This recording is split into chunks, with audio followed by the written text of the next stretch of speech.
I was praying that day at work, and I actually just started crying. I don't know why. It was a lot of fear and anger, just like a lot of emotion just welling up in me. And I remember crying, and I just prayed to say, "Okay, God, why am I crying? Why am I fearful? Why am I angry? What's going on?" And I felt like I heard God's voice say, "Fear takes the joy out of childbirth." Hey, I'm Amanda, mom, doula, childbirth educator, and birth nerd. Welcome to Let's Talk Birth, the podcast where we get into real birth stories, talk through the awkward stuff, and cover the things nobody told you about. So grab your raspberry leaf tea, get comfy, and let's talk birth.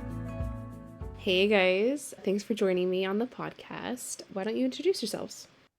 Okay, well, I'm Justina, and this is I'm Michael. Michael. We have 3 kids. We have Judah Brew, spelled B-R-U, not like brewing beer or coffee.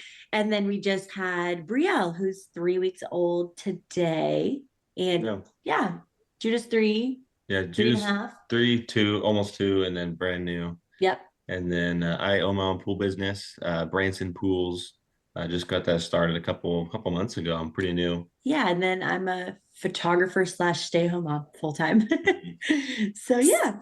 So yeah, let's dive into your birth stuff. Let's talk about what your expectations were with your first birth, because every dad has a different expectation of what birth is supposed to look like, what birth should look like, and the media definitely has a lot to do with that.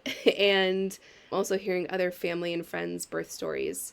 So I just want to hear what you guys thought birth was going to look like, what your initial plan was, and how all of that went out. And then you can just dive into how everything went. Yeah, honestly, I had never really thought about my birth plan too much. Honestly, if I'm being honest, I think that originally when I got pregnant, I was still in the boat of, yeah, whenever I get pregnant one day, like, I don't care if you knock me out and take the baby out. Like, you know what I mean? Like that's literally the extent of like, yeah, just knock me out and you can do a scheduled C-section for all I care. And then obviously things change. Like I didn't feel that way, of course, when I got pregnant. And, but I was still very much like, I had never met anyone, like no one in my social circle did things holistically really when it came to pregnancy and birth. Like, actually, to be honest, you were the only person that I knew actually in person who had done home birth. And I know, through your sister. And even then, Kirsten had not had a child yet either. So it's like I had heard her talk about your experience, but I still was just like planning just to do the whole hospital route and still like, yep, I'll just get an epidural and that's that. Like, I'm not going to go through that. And then it honestly wasn't until about, I think I was like 6 months into my pregnancy, and just things change when you're pregnant. You just start questioning, most moms at least, just how you want to parent and what's important to you really, and values and this, that, and the other. You think of your names, especially for us, like I'm thinking more spiritually, like what does God have for this baby specifically? What does God do for pregnant? Like, how did he create pregnancy and birth? And just thinking about things really deeply. And so I'm a visual learner. So I started Googling just like births. Like for me, some people that's scary. They're like, I don't want to see a woman screaming in birth and whatever. For me, I'm like, that will mentally be like, okay, I'm watching this woman experience that and they're doing it. So I'll be able to do it. But of course, like when I'm Googling or like on social media, even searching like births, like birth videos, the majority that come up are home births. Mm-hmm. And so I started watching all these home births, and like, of course, a lot of them have beautiful music in the background, and it's like their kids are surrounding them and it's very peaceful. But still, I was like, oh my gosh, this is interesting. And this seems so peaceful and fascinating. And I remember like showing Michael, who again, no one in his family does home births or anything like that. And I don't know, you probably haven't thought about birth before.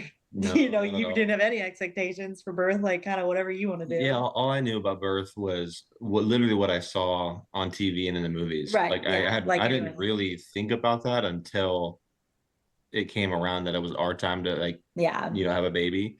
And my picture of it was, yeah, Still just do the in the hospital. hospital, hooked up to all sorts of stuff, kind of, Just get the I don't, epidural. that's the only picture I've ever had because all I've ever seen in a movie. And so when Justina started to show me some of these home birth stuff, it was, I was like, what do you never think seen of it this? before. And I was fully expecting him to be like, heck no. Cause and if he had said that, I'd be like, kind of shut it down. But I was like, okay, I'm gonna show Michael this video. Like, look at this video of this home birth. They're in Yeah. their living room and they're nothing like this. What do you think of that? And Yeah. to my surprise, we had never talked about it. He was like, yeah, that feels right in my spirit. That seems really peaceful. And I was like, okay, that kind of confirms. Like, I was thinking that it does look really peaceful. And so it kind of gave me the green light of like, wow, maybe we should think about this. So I like very last minute quickly found a midwife and did all of that.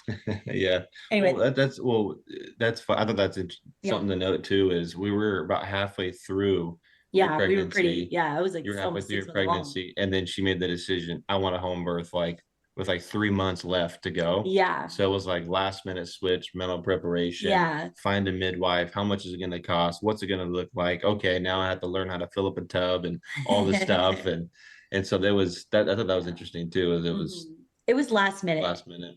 And I don't know if you asked it, that's kind of their thought process going into. I don't know if we're getting ahead of ourselves into like the story of it. No, go ahead. If that leads into the story, go for it. Yeah, so honestly, so I remember then we just started the preparations. We hired midwives, they were great.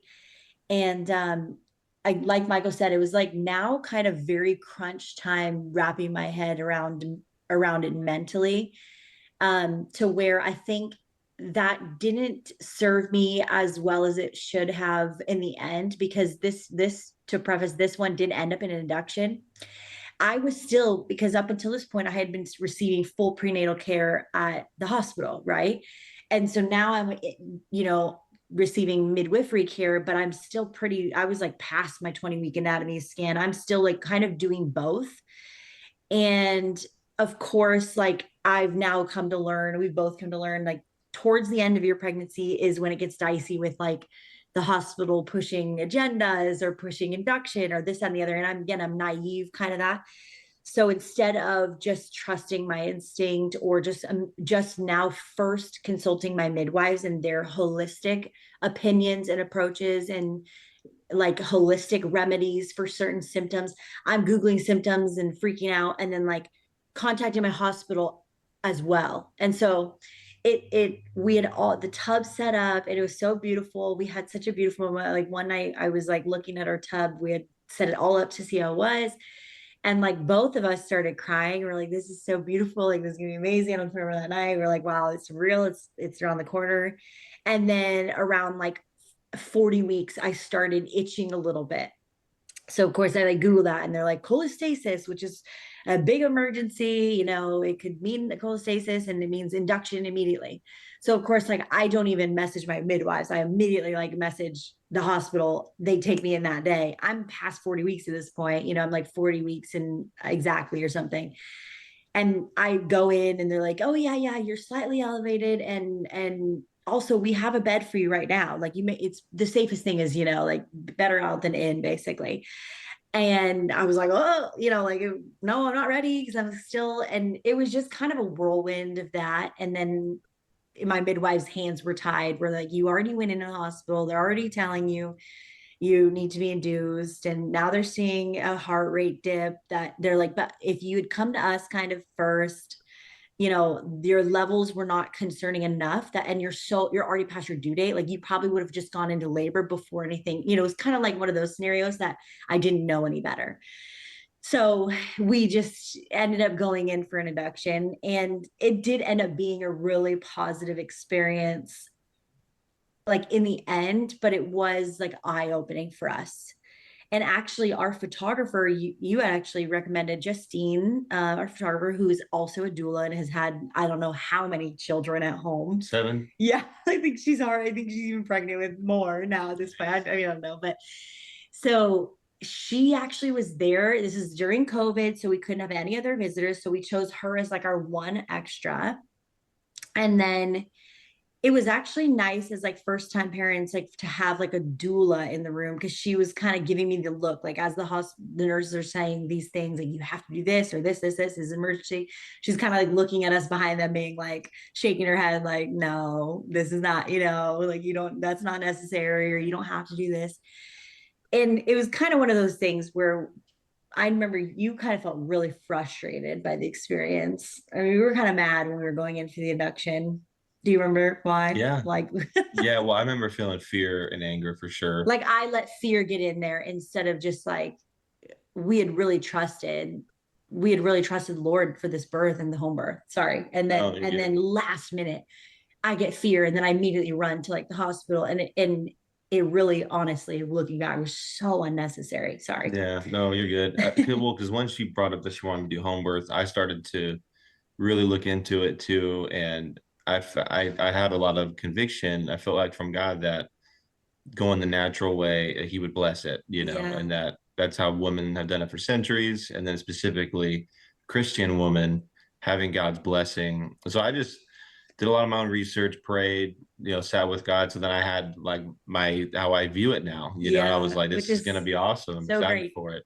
And I was fully engaged. And once the she got that diagnosis of choleostasis or potential Yeah. choleostasis, and then they wanted to go in and induce her. And then I just remember feeling, yeah, just like fear had gripped my wife and her mom and my sisters and everybody. I Yeah. mean, all the Everyone's like, women. oh, I'm just relieved you're going to the hospital. It's Yeah, like, well, my phone was blowing up that whole day from a lot of all the women who love us and care for us, who have great intentions. Um, and it just felt to me like, and well, I again, felt once they're not. again like I felt like God gave me a word that day, because I remember feeling like really worked up. I was like, man, this does not feel right. I don't understand why I'm sensing this in my spirit. So I was praying that day at work, and I actually just started crying. I don't know why. It was a lot of fear and anger, just like a lot of emotion just welling up in me. And I remember crying, and I just prayed to say, okay, God, why am I crying? Why am I fearful? Why am I angry? What's going on? And I felt like I heard God's voice say, fear takes the joy out of childbirth. Hmm. Fear takes the joy out of childbirth. Yeah. And then honestly, because I heard from God, it kind of just settled me down, and I was okay. Well, we're Either we're just way, gonna God wants a we're healthy gonna make this baby. joyful, and we're just gonna kind of go with the hospital's directions, because it makes everyone feel safe around us, and God's still gonna bless the birth. So I Mhm. kind of settled in my mind. Not that it's, you know, yeah, I just felt really good about that. But yeah, that was my honest emotions that day, and Yeah. what the prayer sounded like, and what I felt God responded. And Yeah. So then once we just kind of like submitted to that, like, okay, like we're here, we're doing it. This is the path we've chosen. Like, obviously, then they start. I kind of still was holding on to like, okay, but people have natural hospital births all the time. oh yeah. So they're continuously asking me like, what's your plan for pain management? What's your plan? And I'm like, I'm gonna hold off as long as I can, blah blah. But I'm being like fully induced. So I'm doing side attack, like cervix softening pills. Okay, fine. And then like contractions kind of start. Then they insert a Foley bulb. My water breaks at some point in there, and then like I don't know the exact time. I feel like it's all kind of a blur. We went in at like 9 p.m. and by sometime in the middle of the night they inserted the Foley bulb or something, It was early morning, and or they gave early you Pitocin. morning, and then they started pitocin. But like even as they're starting pitocin, they're like, what is your pain management plan? And I'm never, I'm still like, no, I'm good, like just do it, and if I need it. And then once the pitocin contractions hit, I was just like, what on earth is going on? Like, it was just 0 to 100, felt so unnatural, just so insane. And I'm like, get me the epidural now. And of course, now I'm like full on Pitocin contractions. They're like, hey, you're going to have to like really will yourself to like sit still so we can get this needle in your back, like. What was crazy, here's an observation that I've made from the Pitocin contraction versus her, because our second baby, Was a Brew, home was a birth. home birth. And I watched my wife go through labor and then go through the transition, where Yeah. within the next 20 minutes, the baby was coming out. But so then that her water broke and her transition happened, and the labor got intense at home. Mm-hmm. She was in that kind of intense labor when she was like 2 centimeters dilated. And then like Yeah. 10 hours later the baby came, but like so like it was like the same intensity of like Mhm. baby's coming in the next 5 minutes, like Yes, 10 yeah. hours earlier, like Yeah. kickstarting your body into. So I was like, Before any that's easing it. gnarly. Yeah, it I was was rough. like, holy crap. But of course, like once I got all the experience. Like once I got the epidural, like every mom says, it was heavenly. Like I Watching was like, movies, eating it was food. so nice. It was so nice. And That's hilarious. I'm like, oh, this is great. And then pushing stage came eventually, and I thankfully was never like fully numb where I couldn't feel the urge to push. I could feel the urge to push, and I felt it where I was like, I was telling them like, oh, these feel really intense, and they're like, you shouldn't for the epidural. You, like turn on your side. It must be like not hitting one side. And I was like, okay, I'm turning on the side. So thankfully, I actually felt like a good amount of intensity and the pushing, which I was like really thankful for because they're just yelling at me to push and to push unnaturally. And I still was trying to go with every contraction and urge to push. And I felt so natural at it. I felt so good at it. Like I know some women, they'll be in the pushing stage and they're just exhausted from like hours of pushing for whatever reason. I felt like I was like, wow, I don't know if it was from like in college I was like an athlete, so we like did a lot of bodybuilding and weightlifting, and I felt like first I could bear down and I like knew how to for some reason. Like I have no clue if that has anything to really do with it, but I felt so natural at pushing where I was like, this is fun, this is enjoyable for me, and I feel like I can like I'm really good at this. So Judah came out. It was great. We ended up signing and or we signed out of the hospital earlier and to go home to our midwife care, which was great. And I just knew the next pregnancy we were pretty much going to almost do as little hospital prenatal care as possible, and that's what we did. I was diagnosed with gestational diabetes in my first, and then obviously at the end they were like cholestasis, and then literally mid pushing they threw preeclampsia diagnosis on there because I'm like my heart rate wouldn't go down or my blood pressure wouldn't go down, but I'm like literally contracting, so of course it wasn't going to. So it was just like the whole cascade of that stuff.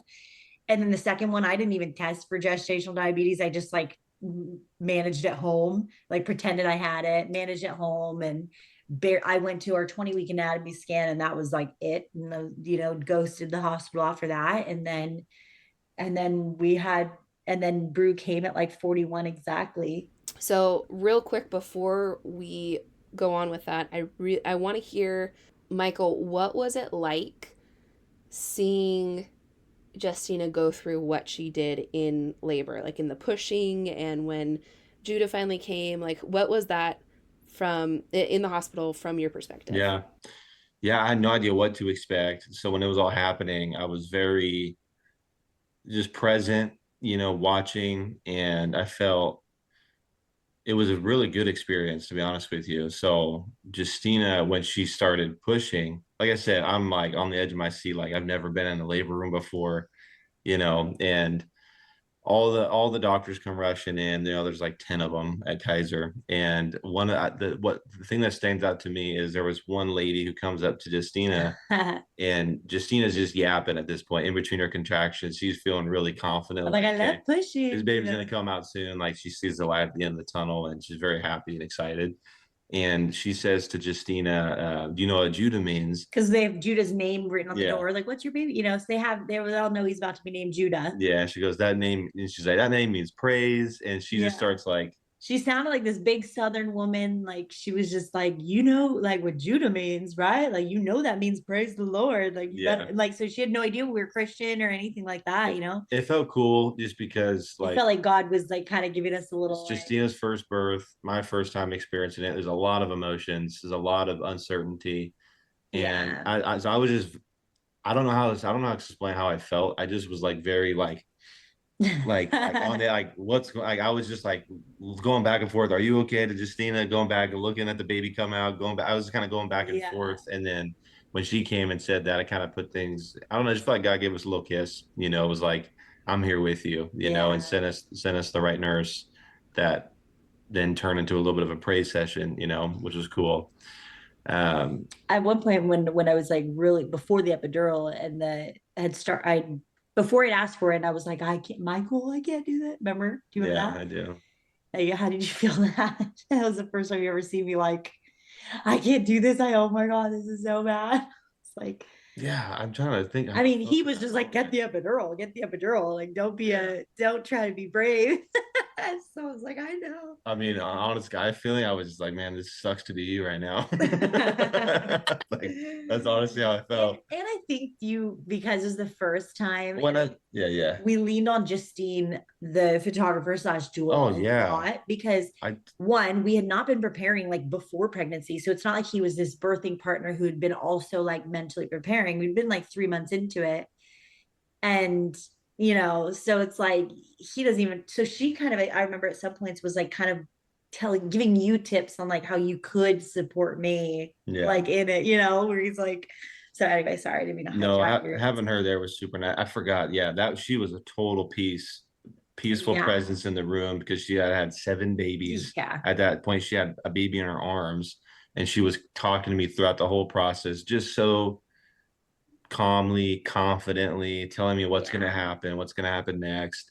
Oh, she's in transition. Oh, she's getting ready to push pretty soon. And she was just the calming presence of her being there was uh was very good. It was a Mhm. very good thing, and that's honestly that's how I felt. Literally excited on the edge of my seat. Thankful it wasn't me. Very, very peaceful though, because the midwife, what Yeah. was her name? Justine. Justine was there, got a little kiss on the cheek from that nurse, I felt like from God. Yeah. And then as a guy, man, like to be completely transparent, when the baby first entered the world, there wasn't this aha moment of like, I love you so much. That's gonna sound so weird to say. I didn't have that moment yet. I was very relieved that it was over and super excited to start this new relationship with my son and to watch Justina become a mom. Mm. And then, as I spend time with this baby, holding this baby, I developed this really strong love and bond for him. But in that moment, so it was like Justina became a mom when she got pregnant and was walking around carrying this baby, feeling the baby push, feeling the baby kick. For me, that process started right then and there for me. And then I got to hold the baby, kiss Judah, get to know him, get to see him. And then a couple weeks later, I developed this strong bond for him. And I Mm. wasn't shocking. I wasn't expecting this aha moment where I'm crying and holding this baby. And some people have that. I Yeah. didn't. I was excited. I was pumped, happy for it to be over. You know what I'm saying? Because there was just a lot of emotions. That's pretty much exactly how I felt. Yeah. Justina, how was postpartum with him? For me personally, I felt like it was my easiest postpartum. I don't know if it was just because it was my first or because I was at the hospital. I honestly don't know. I think it was my easiest so far. Because I mentally was so ready to have a newborn. Like, I know for some people, 0 to 1 is the biggest shock. Like you're used to sleep and now you don't have it. I think I was just mentally like, I'm preparing for not the worst, but like I'm preparing for no sleep. I'm preparing for just like all this stuff. So physically postpartum, I felt maybe it was just the adrenaline of like of having a firstborn. Like it was the most transformative. You're just like, oh my gosh, we Yeah. just were like, we didn't know until we knew. Like now it's like almost like felt like a need to like apologize to all the women, I at least in my life who had babies, that I just didn't make a bigger deal of like that, what they just went through and what they're experiencing. Cause I'm like, I didn't know. Like, I didn't know. I remember us being like, we didn't even know. Like, we would get support and text messages and whatever. And we're like, wow, like now we for sure, now when people have babies, like we want to do that for people. We Like, want to but hop on before that that, we meal weren't train. like hopping on their meal trains or anything really. Anyway, so I think just the adrenaline and this life change. And for me, like obviously, like this new identity, like awakening when I became a mom. I think all of it, I was so just like, this is what I was made for. I love this. I'm ready for this. I'm excited for this. I'm excited for this change. Like, I think it just made me like everything. Like, I think I felt like ready to go on walks earlier than I probably should have. And I felt like I was the no losing sleep was not a big deal for me. I was like, it was like an honor to wake up through the night. And I know not every woman like feels this way, but it was just like, this is amazing. This is what I was made for. And then physically, I did feel really like, even though they were kind of making me push, and obviously induction, they're making your body go into labor more quickly than your body naturally does. I felt like it was a pretty easy transition. I think too, you're on liquid IVs and stuff at the hospital and like all of these things. So I feel like you do feel like I'm not, I don't know. I don't know why it was the best, but yeah, it was a pretty easy recovery. So overall, it felt like a good experience for like, I was very devastated and I had to let go of a lot of things emotionally about not getting my home birth, and also let go of things that I uh like that were not even, I don't know what I'm trying to say here, but I'm gonna just leave it at that. We can cut that part. Sorry. But basically, yes, leave I had to grieve a little bit of the home birth. And when I saw other people having home births after, I was like sad. But I realized I was kind of sad for the wrong reasons. Like more like I wanted to like prove to everyone that I could have a home birth, not for like the actual like importance of like why it's important to me to have a home birth.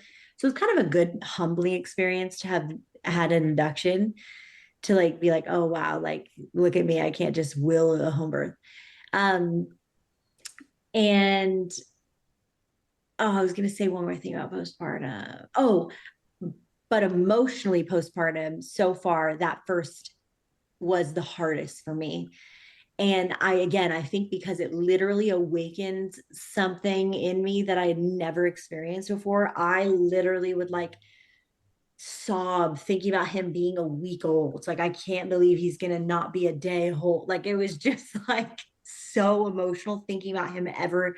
I would watch a random commercial and it was literally just like their kids eating a lollipop and for summertime. And I'm like, Judah's going to be a middle schooler one day. And that's literally heartbreaking to me. Like, it just like, it was so emotionally, it was definitely emotionally hard because I'd never been a mom before, and now I've come to like really love seeing them grow into their next stage and next stage. And even though it's still sad, but that was the hardest for me emotionally, but physically it was the easiest. So Cool. So let's talk about Brew. Coming from a wanted a home birth, turned to induction, when you got pregnant with Brew, what was your thought process like looking at the eventual birth? I think we were like, okay, we feel gypped on the last one. We felt like fear won, and it was like not necessary. Looking back, we're like, that was great. I'm built to birth. That was not a necessary induction. And again, we're not like anti, like, of course, if there's an emergency, like we are so grateful for the hospital, but we really felt personally, and we don't not take those things seriously.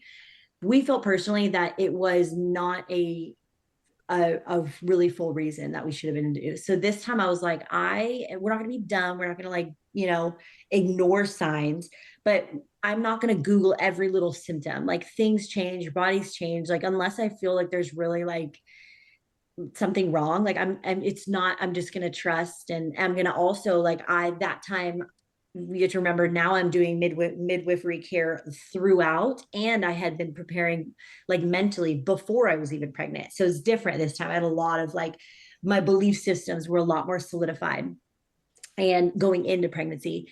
And I also this time had a full pregnancy. I'm taking all the supplements. So they know my history, they know my health, everything. Now I got super puffy with my first, and now I'm taking like extra dandelion root the entire time. Like I'm taking things proactively and like really listening to my midwives this time, who are obviously trained to prevent you from having an issue later down the road, not just treating an emergency. So I really think that was like a big reason why I just kind of we were it just yeah, it just went smoothly. And um I don't know how else to explain it. We just were having a home birth and nothing was going to stop it unless like a health concern really came up, kind of thing. Yeah. And that's what we did. Yeah. And then I just went into labor naturally at 41 weeks exactly, I think, like 41 and 1 maybe. So yeah. So I think that was the difference this time. Yeah, and I feel like after going through the hospital birth, we both saw it as, oh, we could have had this baby without It the could have been, hospital's yeah. help, like very easily, because the push, everything went really smooth. Like Yeah. once she went into labor and then pushed, baby came out. It was just like everything was so normal, so natural. And we felt like it almost felt like the hospital felt the need to intervene when there was no need to intervene. Yeah. There was nothing to intervene with, other than kicking her into labor out of a potential of something wrong happening because some of her levels were off. Yeah. But so going into the brew, we were just okay. Well, we've seen how the childbirth goes down, and we saw how much more helpful, honestly, the doula was than the nurses there Yeah. and the doctors there. Not that they're not helpful; it was just there's the care I got was much more from the doula that was there, Yeah. which was awesome. And so I'd say the biggest difference in going into childbirth though with Brew as opposed to going into it with Judah was you got tons of care beforehand. Mm-hmm. And yeah, I'd say that was honestly the biggest yeah, the big one, like Yeah. honestly the biggest difference was the care you got beforehand, and then during the birth, just letting things happen naturally. Yeah. Yeah. Okay, well, let's hear that birth story. I know a little bit about it, but I'd love to hear all the details. Yeah. So I went and I think that day I went on a super long walk, and I always was like, everyone goes to 41. So, not no expectation. But of course, like once you hit 40 weeks, I feel like it's still just that date. You're just like, oh my gosh, why isn't he coming? I'm gonna hit 42 and like, age out of care. So it was just funny. Like, of course, like 41 weeks, I had gone on like a big long walk that day. And uh, I never had any contractions beforehand. I never had any, what's it called? Uh, Braxton Hicks or prodromal, whatever it's called, labor, I think it's called. Anyway, long story short, at like 11:30, I started feeling some small contractions, and I was like, oh, like kind of just feeling them. Like I'm a little uncomfortable that I'm like, I don't know how. I've always read like people, when you feel those, like just now you try to sleep, to get as much rest. I'm like, maybe it was just the adrenaline. I was so excited to experience going into labor. I'd never experienced going into labor like naturally. And so I just started, I was like, I can't sleep and I don't want to keep waking you up every time I'm like moving around. So I'm like, I'm just going to go downstairs and like labor. So I just started cleaning the house. I thought I'm like mentally being like, okay, women experience this for days sometimes. So like, don't get ahead of yourself. I'm like, I have time to shower. I have time to like get I wanted to shower. I wanted to put on like a pretty sports bra, like all this stuff. So I'm like, I kind of got the dishes done, and then I would like, labor. I would like, oh, a little, just kind of breathe a little bit and sway and breathe and sway. And I think I just like throughout the night, just again, I'm just in denial. Like this could be hours. It could be this tomorrow night by the time I give birth, for all I know, that eventually I'm like, okay, I'm getting tired now. It's like middle of the night. I'm like, I'm gonna just like lay on the ground, and I'm gonna put counter pressure on my own hips. Like I'm like laying on one side and like putting my fist on my own hips, and I'm like, this feels really good, Like I obviously see, usually birth partners are like behind you, like squeezing your hips, but I'm like kind of doing it for myself. And I'm like, I'm gonna let Michael sleep. And again, just denial. This is early labor, early labor. And again, I've never experienced natural labor before, so I'm like, this is not intense yet. This is probably the least intense early labor. I then I started like drifting off. I'm now at this point, like I'm breathing through. Uh I can't really do dishes or anything like that. So I'm still just laying down, but then I'm like, they're really intense. I'm like breathing through and kind of vocalizing. And again, I'm like in denial still. So looking back, I'm like, oh yeah. And a person who's experienced in birth would be like, oh, this is starting to ramp up. But I'm like, this is early labor. Like every woman experiences this. This is really mild, But I'm like, I'm literally falling asleep in between these intense ones until I'm no longer falling asleep.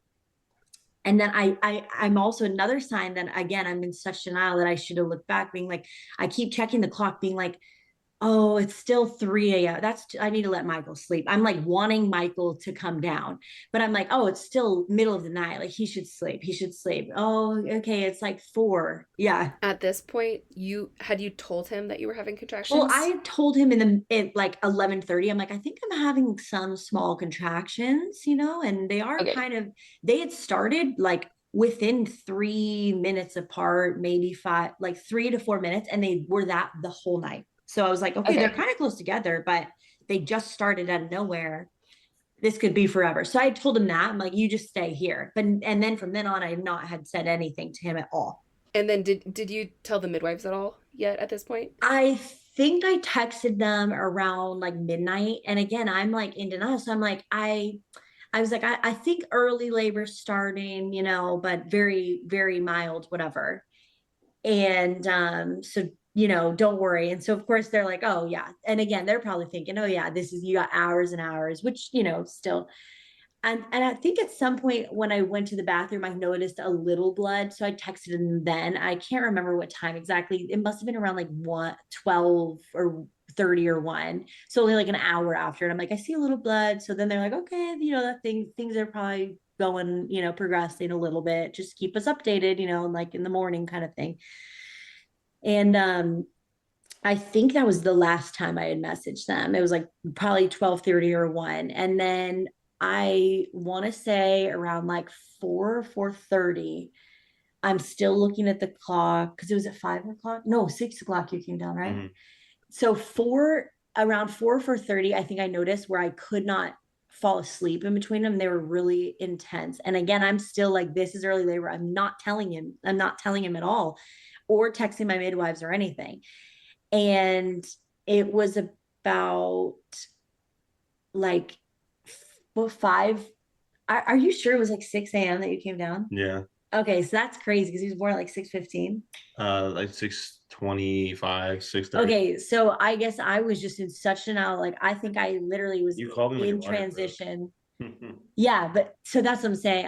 I was like experiencing, I was like moaning through him, not sleeping, but I'm still like, it's too early for Michael to come down. I want him to sleep, it's like 4 a.m. Still He thoughtful with shouldn't me. wake up, whatever.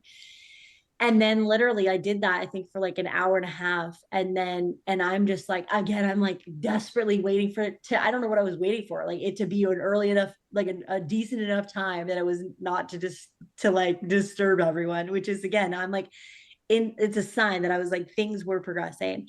And then I think I was like, oh my gosh, this feels like a big contraction coming on. And then I was like, okay, I'm gonna. And then my water broke, and then I felt another one. I was like, because right after it broke, I was like, oh my gosh, okay, this is gonna be a huge contraction. I know it, and I couldn't get a voice out yet. I was like, but after this, I'm gonna yell for Michael. So I'm like, went through a big one after that, where I was like, this is so painful. And then as soon as it was done, I was like, Michael, like and then he immediately was like, yeah, like, so he must not have been like asleep up there, and because he's upstairs. And that was at like 6. And he just immediately came down. He's like, should I fill the tub up? And I was like, just maybe call the midwife. So he called, but I'm talking to her. So she's again thinking, okay, usually it's not you calling in the middle. If you're like that close, you're the one talking to me. So I'm like talking to her in between contractions. At this point, I look at Michael and I'm like, oh, I remember I call him down at 6 after my water broke. So it was like, that was intense. And then again, another sign that I'm in denial. I'm like, I'm gonna throw up. I'm like, Michael, I need you. So as soon as you came down, I was like, get me a bowl because I'm like feel nauseous. Then I'm like kind of leaning over the couch, like my knees are on the floor, my elbows are just like on our couch, and I have the bowl in front of me. I'm like, oh my gosh, and I'm like, I can't do this. That's when I start thinking. I think too, for me, I'm like, I am the type of person, like if I need to throw up or get sick, like I do it by myself. But if you're with me, it's like I'm weaker. And so as soon as he came down, I'm like crying. It's like everything broke. I'm like, I can't do this, blah, blah, blah. Even though I'd literally just been going through transition by myself in denial. But once my like person is there, I'm like, ah. So then I'm like, call the midwife. And so I'm calling her. I'm like, okay, like I think my water broke, but they were coming very quickly, like one after the other, after the other. And she's like, because they're coming so quickly, I think the baby's just not in a good position. Like, I think you have a little while. And Michael's in the background, like, should I start filling up the tub? Like, he's like, has the hose in his hand. He's like, I think I should start filling up the tub, like, and she's like, no, sorry, I don't think it's time yet. Like, I think you don't want it to get cold. So maybe get her upstairs, like in the bath or something, It like just to killed your shower. soul when she said And that. I was like, are you joking? Like, what do you mean? Like, and then luckily I'd stay, and I'd obviously in between conversation had been going through a couple contractions. So she'd like wait and to then continue the conversation.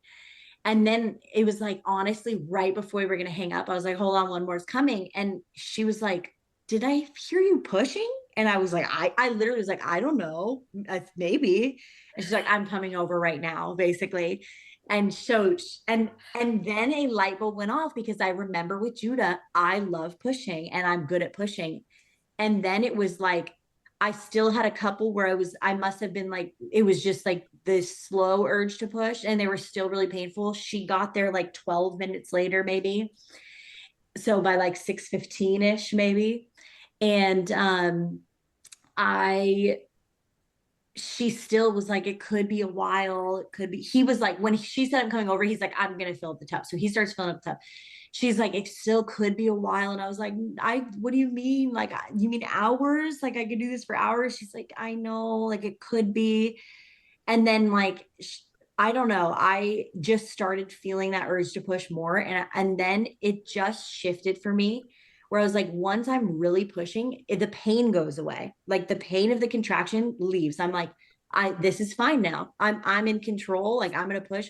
So I was like basically like, okay, I'm pushing you guys. Like is the tub ready? Because like I'm like determined to have my home birth this time. Like I could have just pushed him out right there on the couch.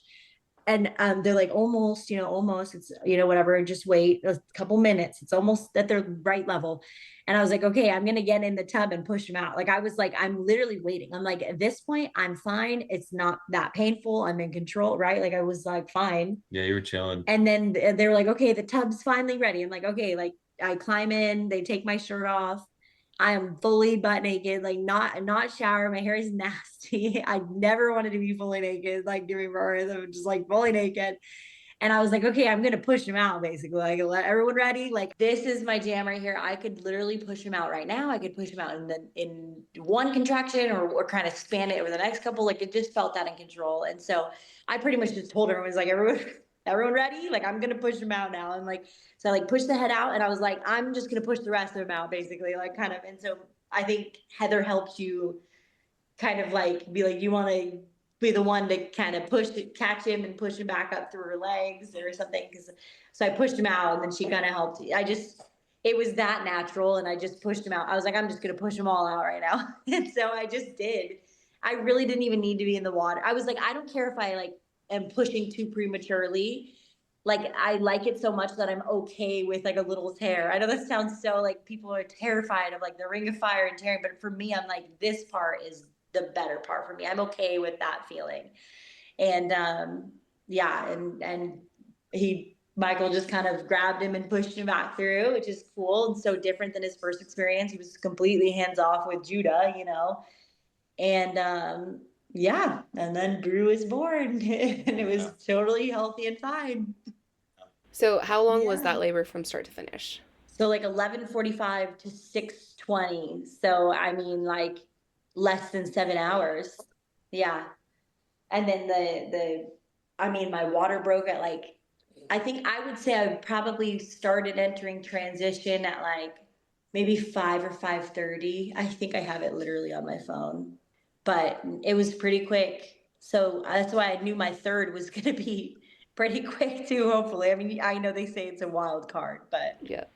And Michael, what was your experience? Because she told you that contractions are starting up when they did and said, go back to sleep. Don't worry about this. I'll let you know when I need you. And then it sounds like you jumped up pretty quick when she yelled your name. So how'd you sleep that night? What was your thought process through the whole thing? Yeah, I slept like a baby. And at 11:30, we're going to bed, and she says, "Hey, I think I'm feeling some, like, she called them Braxton Hicks contractions, like I was very like light ones, early labor. Yeah. And so she was like, it's probably nothing." And so I went to bed, literally woke up hearing a yell, Michael, at 6 a.m. And I was lightly sleeping because I knew that, you know, in the back of my Something's mind. going on downstairs. Yeah. And so ran downstairs at 6. It's an intense contraction she's having, and so I just start getting all the birth stuff ready. You know, getting the bowl that she asked for. You know, getting the tub ready, getting, you know, laying down some sheets, and you know, we had a bunch of stuff. Oh ready yeah, to the go. tub or the And then lead-in. got on the phone with Heather. Was Heather sometime? Yeah, I got on the phone with Heather, um, and yeah, that experience. There was like a 10-minute window of intensity, like 6 to 6:10, I'd say, and then from like probably 6:15 to like 6:30. Um, Justina, once she could start feeling like she could push a little bit, like it flipped, and then it became much more like, all right, baby's coming any minute now, you know. Yeah. But there was about a 10 to 15 minute window where I was like, So he was literally I like, was locked in. I didn't know what to I'm do. going I through went it into all bed. night, and you were just there for 15 minutes. Yeah, no, for me it was fast. And the whole time, the whole 15 minutes, I'm multitasking. I'm like, come on, babe. I You know, got because this. I'm telling him, like, I cannot do this. You I know, can't do this. you know, is that, Because you're doing it. And he's like, no time to comfort me because he's got to get things ready. So it's like he wasn't laboring. He's not I there to know. hold me or support because he's like, I got all the supplies I got to get. So he's just That's running true. around. And I'm just like, I can't do this. No, yeah. So he's like, no support. I was like physical support. Yeah, totally. So yeah, I didn't hear her laboring though the whole night, so she was being pretty quiet. Yeah. Yeah, it was a whirlwind, man. It was a 20 minute absolute whirlwind, and then yeah, the moment the second midwife came in, Like right after he was born. yeah, like oh, was it after? Either Oh, way, it was like, though. or like you were like literally passing him to me. Yeah, it was cool. Like I was underneath Justina's legs, like she was leaning forward on the tub, Yeah. elbows on the tub, on her knees, and then the baby came underneath her legs. I was the first to Just grab and kind of slowly lifted them up and held them, which is really cool Yeah. to be able to experience that. Yeah. And then the best part about it was once we gave birth, there's so much relief, so much joy. We're at home. I know. You know, it was so nice. Sat on the couch.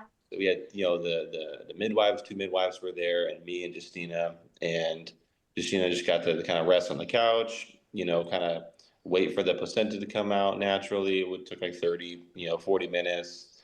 We kind of just, you know, we're all just hanging around the house together, which was really nice. And then the midwives are just checking her out, you know, making sure everything's okay, seeing if she tore. Yeah, no tears or anything. Yeah. So that was a really, really cool experience. Just the moment that after the baby comes, we're at home already. And it just felt really, really nice. Yeah. How was your postpartum experience with now having, how old was Judah when he was born? exactly like 18 months, a year and a half. Yeah. Right. Okay. So what was that like having a toddler that young and also newborn? Well, the day that Brew woke up, Brew was born, Judah woke up. Like, so Judah was asleep the whole time, actually perfect, because he kind of woke up, I think, like 7 or 7:30. So it was like an hour later, which is so nice, you know. That was the day he threw his first tantrum and like just woke up and he was like 16 months old at this point, right? No, he was 18 months 18. old. Oh, exactly. Yeah. I mean, he like the bad tantrums. And so I'm like, there's no way. It's like he doesn't even know the baby is staying, you know? So I don't know. From going from 1 to 2 was the hardest transition for me for multiple reasons. One, I think physically that was my hardest postpartum. Like I felt like my hips and pelvic floor, everything felt so much more out of alignment for some reason. I have no clue. I think Brew was sunny side up the whole time. Like really, like we actually thought we were gonna give birth to him sunny side up. I went and got like a very like a prenatal massage by someone who specializes in turning babies, you know, like so we were preparing for that. Even though I didn't really experience, I don't think, too bad of back labor. Again, I don't have anything to compare it to with like going into labor naturally. So I think that could have, yeah. Really quick, I do want to explain for anyone listening that doesn't know what sunny side up is. So sunny side up is not breech. Sunny side up is where the baby is still head down, but instead of facing the mom's spine, the baby is facing out, which isn't terrible. It's totally possible and very common to give birth to babies when they are sunny side up. However, it's just more difficult because it's not as easy for the baby to navigate the birth canal and under the pelvis, and typically there's a lot of back labor, which is just cramping and extra pressure in the back during Yes, labor. yeah, exactly. So I'm thinking that had to do with maybe my postpartum experience, like feeling a lot, like it just felt like it was loose. Everything was like loose. And if I laid on my side or my back, or if I was sitting, everything felt like no position, like every position kind of hurt more. And then, like, I think maybe a week after I'd given birth, like, I don't know. I think I slept on the couch a couple nights because, again, we live in a little two-story. I think I slept on the couch the first couple nights just to not walk up and down the stairs. And then I remember within that first week, I got so like sick and achy and shaky. And like, I was like calling my mom crying. And I think either my body was And just, intense fever. I had a fever. It was like, it only lasted like a day, but it was like, also so mentally, like I was like, breastfeeding a brand newborn, cluster feeding, and also just feeling so sick.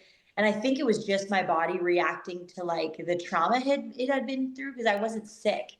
So I did not experience with Judah, and then on top of like Judah's a baby toddler, it's not like a 2 year old where he's a little more cognitive. Like he's an 18-month-old, so he's not even really speaking much. And he I'm used to like just me and him. So I'm his, I like to put him to bed, and he finds comfort in me, and he's already a very emotionally attached to me baby. So emotionally and physically not being able to go and like pick him up when he cried, or like be with him, that was really hard. And then emotionally, like he was throwing these tantrums. So I felt the first time like frustrated with him. I'd never been used to being like frustrated with my baby. And now I'm like, oh my gosh, like you're so annoying. And also you're taking away from me bonding with Brew. But now this baby's also taking away from my relationship with Judah. Like it was just such a, like, I want to be with Judah. And I was almost like found myself like feeling, and then I felt guilty where I'm like, in a couple months it's going to be easier. Like when Brew's like 3 months old and he's not such a like little worm that needs me to be attached to my body every second, it'll be easier. And I felt so guilty because with Judah, I couldn't imagine, like it would be heartbreaking for him to be a week old, like to grow even a week. And now here I was like felt like I was wishing away this newborn phase. So it just was such a weird emotional transition. Physically, I felt like the most like weak, and I think I bled like the most, like the longest. And so it was just a lot harder all around. Going from 1 to 2 for me, at least, for sure. And then yeah, and then the emotional side. And I felt a lot more just like, again, the comparison of like this awakening in me with Judah, where it's like Brew, I loved him, but that wasn't the same experience. Like I'm already a mom kind of, so I'm like, it wasn't this like, oh my gosh, like I am obsessed with you, I need to breathe you as my air. It was like, okay, I have another baby now, and like now I'm navigating. Whereas I feel like you had a better transition going from 1 to 2, as far as like bonding with Brew, where you were like, Yeah. you felt in your groove as a parent, as a dad, and so it's different for you. Yeah, totally. Yeah, it was easy for me to bond with Brew much more than it was for Judah because I had never loved a baby before. I've never known a baby. I was the youngest of my family, youngest of all my cousins. Never really grew up around babies. So when I saw babies, I kind of avoided them. Yeah. Never held them or cuddled them. So with Judah, You had to like learn I how had to to do learn how to that. do that, and then I did. I learned how to do it, and I love Judah. So then when Brew was born, it was so much easier to just grab him immediately and bring him right in, Yeah. and just kiss him and hug on him and just feel like I know how to connect with a baby, Yeah. and feeling confident in doing that. So I got to connect with Brew a lot. And then, I mean, that first couple weeks, though, me and Right. Judah explored the world together because I was home from Yeah. work. And, he's 18 months, so he couldn't really ride a bike yet or couldn't really do stuff. So I remember we went to the river a lot, went to the lake a lot. We just kind of Just you explored, just two. kind of Yeah. walked around, which that was also a great opportunity for me and him to do that because just And me then and now him I time. feel left out. I'm like, I'm the Yeah. one doing that. I used to do that with Judah. And like, here I'm like, you're leaving me at home with a Yeah. newborn. So it was just like this whole everything was just, yeah, Yeah. Totally. yeah. So, comparing the two of those labors, you had a ton of extra staff around you with Judah. You had a birth photographer who was also a very experienced mom and doula. You had all of these nurses, the doctors, all of that. And then with Brew, you basically all but free birthed. And even just without Michael, like, what if you can go back in time and say to your laboring self while you're having Brew, like, hey, you should call this person, you should plan this different, like, what would be something that you would change, or would there be anything that you would change? I honestly don't think there would be anything that I would change. I think that like the reason I was able to, because I was alone, it was like, again, like I said, my personality being alone, it's like I can maybe mentally lock in differently than, and whereas some people would be able to lock in better with their support people. I'm like doing it alone. It was amazing. And then when I needed Michael, he was there. I think maybe the only thing is if I had him there a little bit sooner to Like an like, hour earlier. yeah, just a little Yeah. sooner for the emotional support before he had to like physically get everything ready. Um, but I honestly, after that, I was always like, dang, like I love giving birth alone. Like I loved that like Heather was there, but I'm like, I know I could do it alone. And I was like, I think at one point I was like, would you ever think about maybe a free birth? Which that for us is like, I mean, maybe if it's like our seventh kid, I get it. Like you're like, okay, I've done this so many times. But like I loved giving birth alone. So even the fact that one of the midwives, like not that I didn't want her there, but even the fact that she wasn't there, she missed it, and then she got to do the postpartum right after. And our second midwife was only there for like me pushing him out. Like I actually really liked that. I felt like maybe I guess I am. I had actually intended for my mom to be able to be there and experience it, and same with this one too. And yeah, no one else got to experience it. So it, I really enjoyed that. It's so funny though, because I still had these big plans. Like I'm also a people person. Everyone was invited, like all his sisters and his mom and my mom. And I literally had like planned for snacks out for people to be in our house while I'm laboring to like be comfy. I'm like, that was my dream, even for this third birth. Like they're all invited. And this time I'll text you earlier so you can all just be there and you can hang out and you can chat in the living, whatever. And it's just funny. It's just like, so even though that's like my personality, like giving birth like by myself still is just, I guess, instinctively my favorite thing to do. Yeah. So yeah. I'm actually going to stop you guys right there, and we're going to continue this on the next episode where we'll talk about your birth with Brielle and how that went, as well as just how your perspective has changed on birth as a whole. Thank you so much for joining me as we listen to Michael and Justina talk about their birth stories with Brew and with Judah. I can't wait for you to hear Brielle's story. It's incredible. The transformation that happens with both of them from the beginning of their birth stories to the end is just so amazing. I can't wait for you to hear it. Before you head on to the next episode to hear the rest of their stories, make sure you hit the subscribe button, sign up for email notifications, and I'll see you on the next episode of Let's Talk Birth.